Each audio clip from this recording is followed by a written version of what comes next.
आप सब कल सरयू नदी देखने गए थे। आपने क्या देखा? बहुत सुंदर दृश्य था, परंतु जगह जगह नदी में गंदगी देखकर दुख हुआ। अच्छा तो ठीक है। आप सब मैं नदी हूं शीर्षक पर 100 से 150 शब्दों में वर्णन कीजिए। बच्चे लिख रहे हैं, शिक्षिका देख रही हैं। मैम, मैंने लिख लिया। देखिए। ठीक है, पढ़कर सुनाओ। मैं नदी हूँ, पहाड़ों की बेटी, उनकी गोद में इठलाती, हंसती खेलती, उछलती कूदती, कोई रोक नहीं, कोई बंधन नहीं, स्वच्छंद विचरण करती, चलती मैदानों की ओर। पत्थरों को धकेला, चट्टानों को फोड़ा, पर चलना न छोड़ा। चलते रहना ही तो मेरा स्वभाव है। मुझे अपने लक्ष्य तक पहुंचना है। मुझे लाखों करोड़ों की प्यास बुझानी है। खेतों में हरियाली लानी है। मेरा स्वच्छ निर्मल जल पाने के लिए सब लालायित रहते हैं। बस उतर आई मैदानों में। लोगों ने बढ़कर स्वागत किया, आरती उतारी, फूल चढ़ाए, मेरे सुंदर रूप की पूजा की।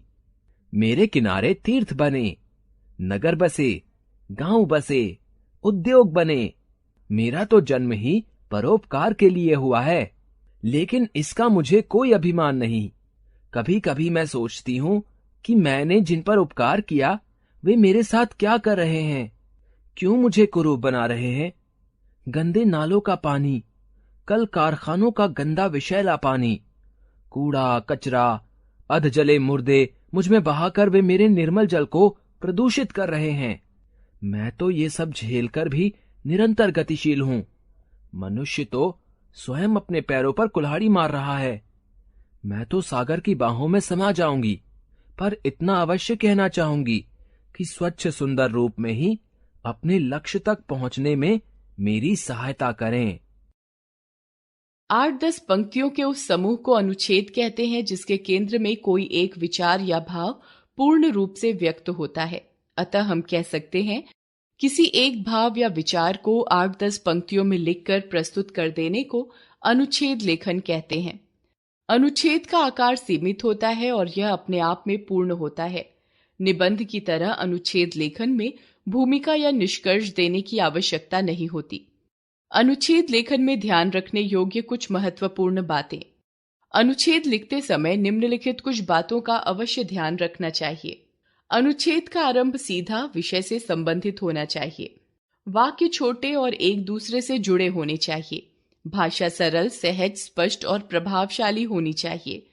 लगभग 80 से 100 शब्दों में अनुच्छेद लिखना चाहिए। आइए अनुच्छेद पढ़ें। भारत के गांव।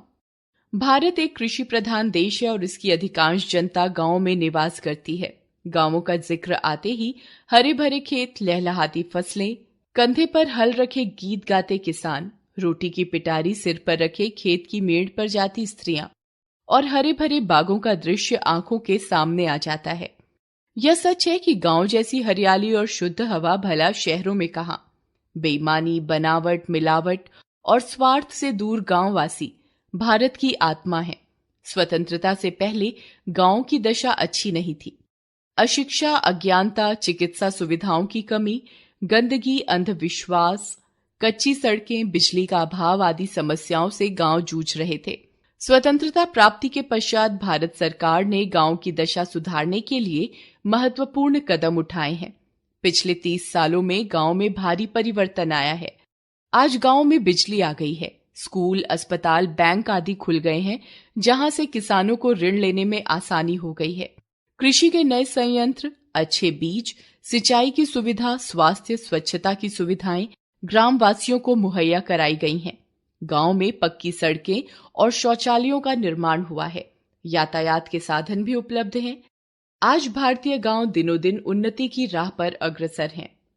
हंसो और हंसाओ। हास्य का जीवन में बहुत महत्वपूर्ण स्थान है। जीवन में सुख कम है और दुख ज्यादा, किंतु जो व्यक्ति दुखों में भी प्रसन्नचित रहता है वही असली जिंदगी जीता है। उन्मुक्त हंसी मन की मलिनता, क्लेश और मानसिक विकारों को दूर करती है। हंसने वाला व्यक्ति लोकप्रिय होता है। उससे मिलना, बातचीत करना, साथ साथ रहना सबको अच्छा लगता है।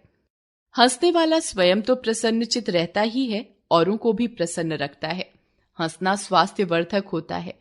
खुलकर हंसने से फेफड़ों की शक्ति बढ़ती है। हंसने से रक्त के विकार दूर होते हैं और व्यक्ति स्वस्थ रहता है।